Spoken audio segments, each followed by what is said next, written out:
মাত্র 10 টাকার জিনিস দিয়ে এত সুন্দর আর এত হেলদি ও টেস্টি সন্ধ্যার টিফিনের রেসিপি নিয়ে চলে এলাম বাঙালিয়ানা জবার রান্নাঘরে। গ্যাস ধরিয়ে গ্যাসে কড়াই বসিয়ে কড়াইতে পরিমাণ মতো সাদা তেল দিয়ে তেলটাকে ভালো করে গরম করে নিয়ে কেটে রাখা শুকনো লঙ্কা কুচি করে রাখা সেটাকে দিয়ে ভালো করে ভেজে নিয়ে ছোট টুকরো করে কেটে রাখা আলুগুলিকে দিয়ে সামান্য নুন হলুদ দিয়ে একদম লাল লাল করে ভেজে নিয়েছি। ভালো করে ভেজে নেওয়ার পর দিয়ে দিয়েছি কিছু ভাজা বাদাম, দিয়ে আলুর সাথে ভালো করে মিশিয়ে রেখে পরিমাণ মতো সুজি দিয়ে সুজিটাকে ভালো করে ভেজে নিতে হবে। নিয়ে একবারে জল না দিয়ে অল্প অল্প করে আমি জল দিয়ে সুজিটাকে ভালোভাবে ঝুরঝুরে করে নেব। একবারে জল দিলে কিন্তু পুরো কাদা কাদা হয়ে যাবে, কোনোভাবেই কিন্তু ঝুরঝুরে আর করতে পারবেন না। তারই মাঝে একটু সামান্য নুন দিয়ে দিচ্ছি।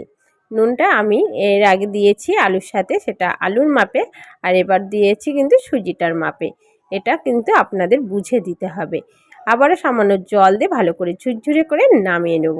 খুবই সুন্দর হেলদি ও টেস্টি, খুবই সহজেই বানিয়ে নিতে পারবে এরকমই 10 টাকা দিয়ে একটা সামান্য সুজির প্যাকেট দিয়ে সন্ধ্যার টিফিনের এত সুন্দর একটি রেসিপি। ভালো লাগলে অবশ্যই লাইক কমেন্ট শেয়ার করে দিও। ভালো থেকো, সুস্থ থেকো, এখানেই শেষ করছি।